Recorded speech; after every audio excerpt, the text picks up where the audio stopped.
Hello बच्चों, आप लोग कैसे हो। आप सभी का अपने इस YouTube channel PCM learning academy पर पुनः स्वागत है। तो बच्चों, इस वीडियो में आज हम गॉस की प्रमेय पढ़ने वाले हैं और इसी वीडियो में आज हम गॉस के फार्मूले का डेरिवेशन भी करने वाले हैं। तो देर न करते हुए चलिए हम शुरू करते हैं।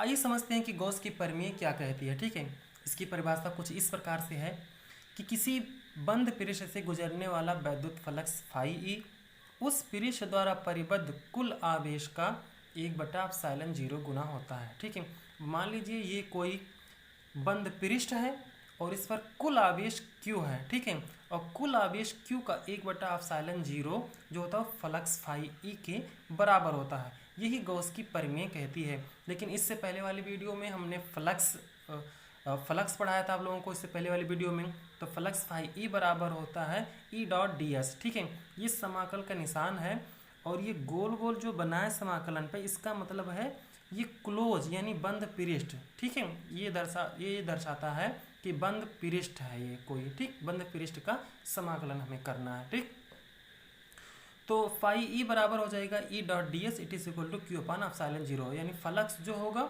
वो E.ds के भी बराबर होगा और Q/ε0 के भी बराबर होगा। ठीक है, और इसी फार्मूले को आज हम डेरिवेशन करने वाले हैं। ये कोई बंद पृष्ठ है।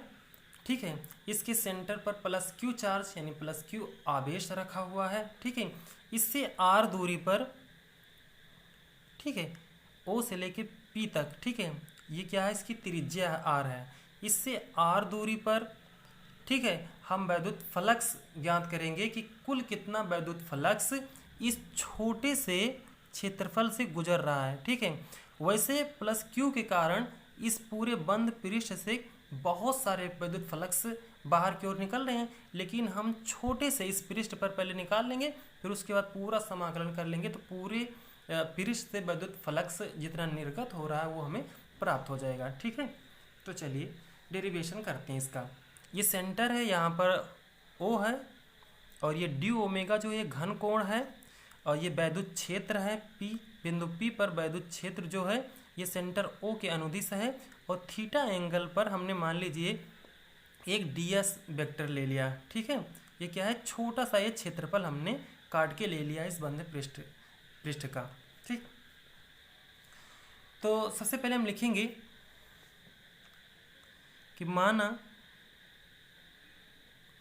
माना कि बिंदु O पर स्थित आवेश +Q है। माना कि बिंदु O पर स्थित आवेश +Q है।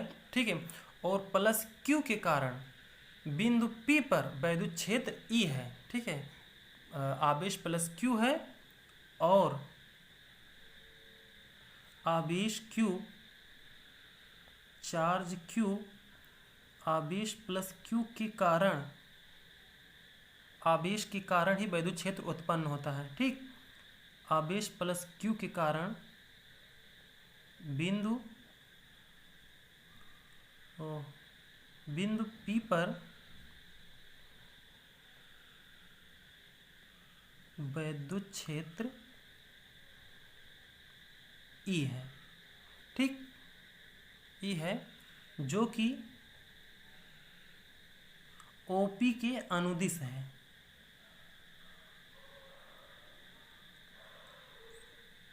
OP के अनुदिश है। ठीक है, यानी OP के ही लाइन में ये वैद्युत क्षेत्र है। ठीक है, इसे थीटा एंगल पर ये ds वेक्टर है। ठीक, अब इस छोटे से क्षेत्रफल के कारण कुल वैद्युत फ्लक्स कितना होगा ये ज्ञात करेंगे। तो लिखेंगे हम कि क्षेत्रफल अवयव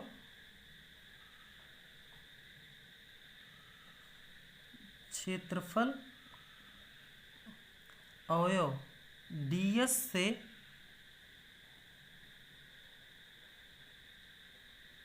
गुजरने वाला कुल वैद्युत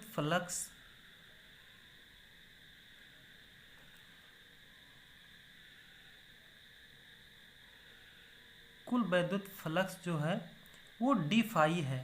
ठीक है, डी फाई या इसको हम डेल्टा फाई ई भी लिख सकते हैं जो, और यहाँ पर जो डी एस है इसको डेल्टा एस भी लिख सकते हैं। इससे कोई मतलब नहीं, चाहे डेल्टा एस लिखो चाहे डी एस, ठीक है। डी एस और डेल्टा एस का मतलब बहुत छोटा सा अवयव है ये, ठीक है। तो ये डी फाई का मतलब जैसे छोटे सा क्षेत्रफल है तो यहाँ पर बहुत थोड़ा सा ही हमको फ्लक्स मिलेगा, इसीलिए डी फाई का मतलब बहुत छोटा सा हमें फ्लक्स मिलने वाला है, ठीक है। और ये छोटा छोटा जैसे यहाँ इतना कर लिया और इसे छोटा सा यहाँ निकाल लेंगे, छोटा सा यहाँ, ऐसे ऐसे ऐसे मान लो निकालते जाएंगे तो पूरा हमें इस पूरे पृष्ठ का हमें वैद्युत फ्लक्स मिल जाएगा। लेकिन ऐसा थोड़ा थोड़ा सब जगह थोड़ी निकालेंगे। ऐसा करने के लिए एक तरीका हमें प्राप्त हुआ है मैथ से, इंटीग्रेशन का, कि थोड़ी से का हम पता कर लें, उसके बाद 0 से लेके r तक पूरा हम इंटीग्रेट कर दें, पूरे का हमें मिल जाएगा, ठीक। तो ये हो जाएगा डी फाई ई या डेल्टा फाई ई बराबर होता है vector E dot D S के, और ये इसको लिख सकते हैं E D S cos theta, ठीक। जहाँ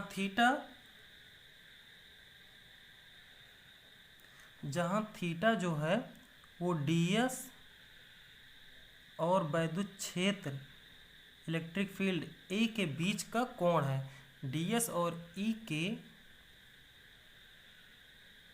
बीच का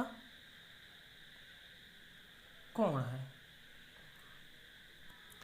हमें पता है कि E it is equal to होता है 1/4 pi epsilon 0 Q upon are square, ये क्यू है, ठीक है। 1/4 pi epsilon 0 Q upon are square. इस ई के मान को हम यहाँ पर रखेंगे, ठीक है। तो ये हो जाएगा D phi E it is equal to 1/4 pi epsilon 0 Q upon are square, ठीक है। ये डी एस का थीटा और ऊपर कितना है D S into cos theta, और इतना D S cos theta upon are square होता है डी ओमेगा के। डी ओमेगा जो है ये घन कोण होता है, ठीक है। ये घन कोण जो होगा वो देखिए डी एस जो है ये थीटा एंगल बना हुआ है, तो ओ पी के अनुदिश जो होगा ये डी एस का कॉस थीटा होता है, और ई के परपेंडिकुलर यानी 90 डिग्री पर ये डी एस का साइन थीटा होता है, ठीक है। तो हमें ओ पी के अनुदिश लेना है डी एस का कॉस थीटा, तो डी एस का कॉस थीटा अपान त्रिज्या का होल स्क्वायर बराबर होता है ये घन कोण डी ओमेगा के, ठीक है। तो डी ओमेगा बराबर होता है D S cos theta upon are square, ठीक है। तो इसके स्थान पर हम रखेंगे डी ओमेगा, तो d phi E it is equal to 1/4 pi epsilon 0 Q into d omega, ठीक है। अब क्या करेंगे, हम दोनों तरफ इसको इंटीग्रेट कर देंगे, ठीक है। जब दोनों तरफ हम इसका इंटीग्रेशन कर देंगे तो डी फाई का हो जाएगा ये फाई ई, यहाँ पर देखिए क्यू और 1/4 पाई एप्सिलॉन 0 ये कांस्टेंट है, ठीक है। कांस्टेंट है तो ये बाहर निकल आ जाएगा, यानी 1/4 पाई एप्सिलॉन 0 इंटू क्यू, और इंटीग्रेशन सिर्फ होगा किसका डी ओमेगा का, ठीक। और डी ओमेगा बराबर होता है जब इंटीग्रेशन करेंगे हम, अच्छा यहाँ पर एक गोला ऐसे बना देंगे क्योंकि ये बंद पृष्ठ है, ठीक है, ठीक। तो ये डी ओमेगा बराबर होता है 4 पाई, ठीक है। इसका मतलब है कि जो बंद पृष्ठ है पूरा, ठीक है, बंद पृष्ठ जो ए है, ए द्वारा बिंदु ओ पर आंतरिक घन कोण है, ठीक है। इस संपूर्ण पृष्ठ ए द्वारा केंद्र ओ पर घन कोण 4 पाई होता है, इसे याद ही रखना है, ठीक। 4 पाई होता है, तो ये डी ओमेगा की वैल्यू यहाँ पर रखेंगे 4 पाई, तो ये हो जाएगा phi E it is equal to 1/4 pi epsilon 0 Q into 4 pi. 4 pi से 4 पाई ये कट जाएगा, बचेगा क्या phi E it is equal to Q upon epsilon 0। यही गॉस की परमेय है। ठीक है, इसी को हमें सिद्ध करना था। ठीक है, जो यहाँ पर इन्होंने बताया था कि किसी बंद पृष्ठ से गुजरने वाला विद्युत फ्लक्स फाई ई उस पृष्ठ द्वारा परिबद्ध कुल आवेश का 1/ε0 गुना होता है। तो phi E it is equal to Q/ε0, यानी आवेश का 1/ε0 जो फ्लक्स फाई ई है, ये आवेश का 1 का जब कह देगा इसका मतलब मल्टीप्लाई आवेश का, यानी आवेश से मल्टीप्लाई करेंगे किससे, 1/ε0। ठीक है, तो Q/ε0 हो जाएगा, यानी phi E it is equal to Q/ε0। यही हमें सिद्ध करना था, जो यहाँ पर हम सिद्ध कर दिए हैं। ठीक है, phi E it is equal to Q/ε0। ये डेरिवेशन करने के लिए आएगा तो बहुत अच्छी बात है, कुछ करना नहीं है आपको, सिर्फ इतना याद रख लेना कि phi it is equal to Q/ε0, ये परिभाषा याद रख लेना है आपको, बस अपने आप आ जाएगा। ठीक है, और इसे आप बना लेना। ठीक है, यहाँ पर सेंटर पर O लिख देना, यहाँ पर एक चार्ज रख देना और यहाँ से बिंदु P पर आपको निकालना है। तो ये बंद पृष्ठ पूरे से विद्युत फ्लक्स आपको निकालना है। तो सबसे पहले आप छोटे से किसी अवयव को काट लेना है। हमने यहाँ पर काटा, आप यहाँ पर भी काट सकते हो, कोई दिक्कत नहीं, कहीं पर भी आप कर सकते हो, इससे कोई दिक्कत नहीं है यहाँ पर। और इसे छोटा छोटा तो हम हर बार तो इसे निकाल नहीं सकते। ठीक है, तो एक कहीं पर जनरल आप जाना और उससे एक छोटे से अवयव को काट लेना और यहाँ से वहाँ तक का पूरा रेडियस R ले लेना। ठीक है, यहाँ पर कोई बिंदु P ले लेना और OP की अनुदिश इलेक्ट्रिक फील्ड E ले लेना। ठीक है, यहाँ से एक DS वेक्टर ले लेना, यहाँ से एंगल थीटा बना लेना और E के अनुदिश DS का कॉस थीटा, ऊपर का साइन थीटा, इससे कोई मतलब ही नहीं है। तो DS का कॉस थीटा अपान R², ये डी ओमेगा यहाँ का ये एंगल हो जाएगा। ठीक है, तो इसी तरह आप लिख लेना और पूरा फार्मूला डिराइव कर लेना। आई होप आप लोग समझ चुके होंगे और ये फार्मूला याद रखना, इससे रिलेटेड क्वेश्चन न्यूमेरिकल वाले पूछे जाते हैं। ठीक है, ओके, थैंक यू।